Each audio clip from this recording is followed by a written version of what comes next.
আমি কিন্তু ওই যে প্রেম বিশেষজ্ঞ হুজুর না। একজন মেয়েকে দেখে তুমি যদি মানসিক শান্তি খুঁজে পাও, দ্যাটস এনাফ ফর ইউ, আর কিছু লাগবে না। কারণ একজন মেয়েকে দেখে মানসিক শান্তি পাওয়া মানে হচ্ছে she is beautiful, she has the quality and she has everything that I want in my life. Am I right, brothers? Am I right?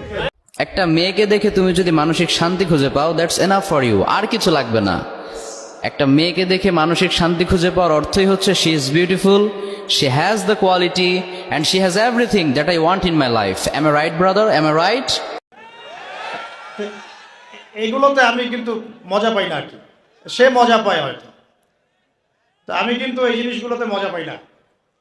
ওই যে সুরসুরি মার্কা প্রেমের ওয়াজ করে যুবকদেরকে হেদায়েত দেওয়া যাবে? এগুলো প্রেম নয়, এগুলো হচ্ছে জিনা। এগুলো কি? জিনা আর সত্যিকারের ডিভাইন ভালোবাসার মধ্যে পার্থক্য আছে। জিনা হচ্ছে স্বার্থ কেন্দ্রিক। জিনা কি কেন্দ্রিক? এখানে স্বার্থ থাকে, কি থাকে? আর যখন আপনি ডিভাইন লাভ, আল্লাহর পক্ষ থেকে ডিভাইন ভালোবাসা আসবে বিয়ের পর, তখন সেখানে শুধুমাত্র স্বার্থ থাকে না, বরং কোনো কোনো ক্ষেত্রে নিজের স্বার্থ ক্ষুণ্ণ করে আমরা স্ত্রীদের স্বার্থ দেখি, দেখি না? এটা ডিভাইন। যখন আপনি রেসপন্সিবল পারসন, আপনার দায়িত্ববোধ আছে। এটা শুধু একটা যৌন সম্পর্ক না, এটা একটা ভালোবাসার দিলের সম্পর্ক, আত্মায় আত্মায় সম্পর্ক। একজন কষ্ট পেলে আরেকজনের লাগে, আরেকজন খুশি হলে আপনারও খুশি লাগে। সে বিপদে পড়লে আপনি তার পাশে থাকেন, আপনি বুঝতে পারেন যে আপনি তার দিকে সম্মানের চোখে তাকান, ভোগের চোখে তাকান না।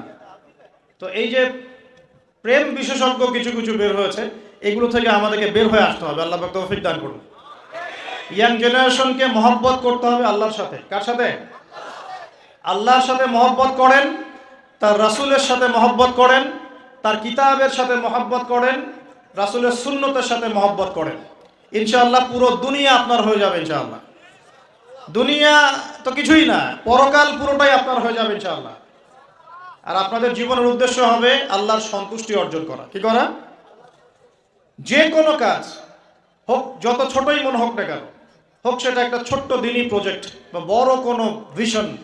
আপনি দিনের জন্য একটা মসজিদ মাদ্রাসা করেছেন, অথবা আল্লাহর জমিনে দিন একদম কায়েম করেছেন, ছোট হোক আর বড় হোক, কিছু একটা আল্লাহ রাব্বুল আলামিনের সন্তুষ্টির জন্য এই দুনিয়ায় করে যেতে হবে। আল্লাহ পাক তৌফিক দান করুন।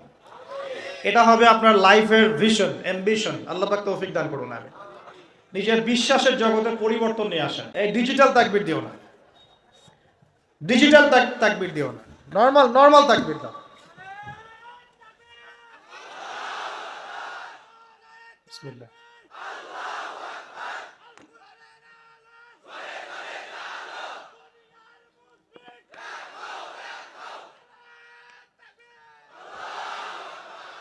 ভাই ঠিক আছে, শুকরিয়া। এই হলো তাকবীর। এটা হলো কি? তাকবীর নাকি তাকবীর? কোনটা কোনটা হবে ঠিক? আস্তাগফিরুল্লাহ। কোন যুগে আসলাম রে ভাই? সবই চেঞ্জ হয়ে যাচ্ছে দিন দিন।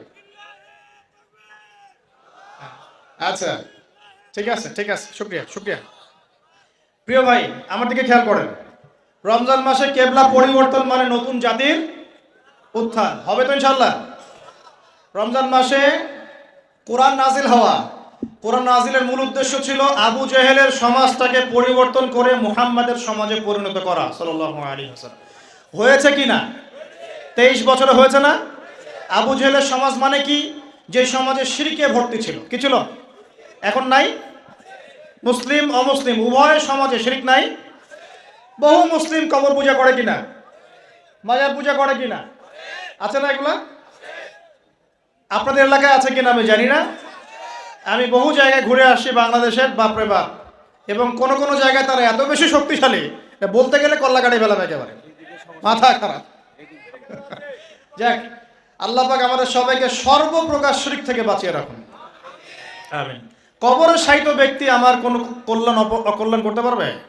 সে আমাকে সন্তান দিতে পারে? সে আমার লাভ ক্ষতির মালিক? সে গায়েবের খবর জানে? তাহলে পরকালে আমাকে পুলসিরাত পার করে দিবে? পরকালের শাফায়াতের যে বিষয়গুলো আছে, এগুলো কি? এগুলো হচ্ছে আল্লাহ পাকের অনুমতি ক্রমে তারা করবেন। আল্লাহ পাকের অনুমতি ক্রমে শহীদগণ সুপারিশ করবেন। কার অনুমতিতে? অনেক আলেম ওলামাও করবেন। হাফেজে কোরআন, এই যে হাফেজে কোরআন যাদেরকে পাগড়ি দেওয়া হলো, তোমরা আমাদের জন্য দোয়া করিও, তারাও কিন্তু সুপারিশ করবে। নবীগণ, নবী সাল্লাল্লাহু আলাইহি ওয়াসাল্লাম করবেন। এটা কি নিজের ইখতিয়ার না আল্লাহর অনুগ্রহ? কোনটা? এটা আল্লাহ পাকের অনুগ্রহ। সো আকীদা স্পষ্ট রাখবেন। এরপরে আসেন, তো যেটা বলছিলাম প্রিয় ভাই, আবু জেহেলের যুগ মানে কি? শিরকে ভর্তি। আবু জেহেলের যুগ মানে সুদে ভর্তি সমাজ। আবু জেহেলের যুগ মানে হচ্ছে মাদকে ভর্তি সমাজ। আবু জেহেলের যুগ মানে মেয়েদের অবমাননা। আবু জেহেলের যুগ মানে গোত্রীয় হানাহানি। এগুলো ছিল আবু জেহেলের যুগ। এখন এই সমস্যাগুলো এই বিশ্বে আছে কি নাই?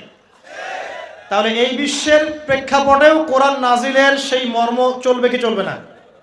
একই বিষয় না? আবু জেহেলের যুগে যা ছিল এই বিশ্বে আমরা তাই দেখছি। আবু জেহেলের যুগে লাইলাতুল কদরে কোরআন নাজিল হয়েছে রমজান মাসে। তার মানে এখনো সেই একই হক আদায় করতে হবে কোরআনকে কেন্দ্র করে। কথা ঠিক কিনা? তাহলে এখন প্রশ্ন হচ্ছে কিভাবে করব? কিভাবে আমরা এখনকার জাহেলিয়াতগুলো দূর করে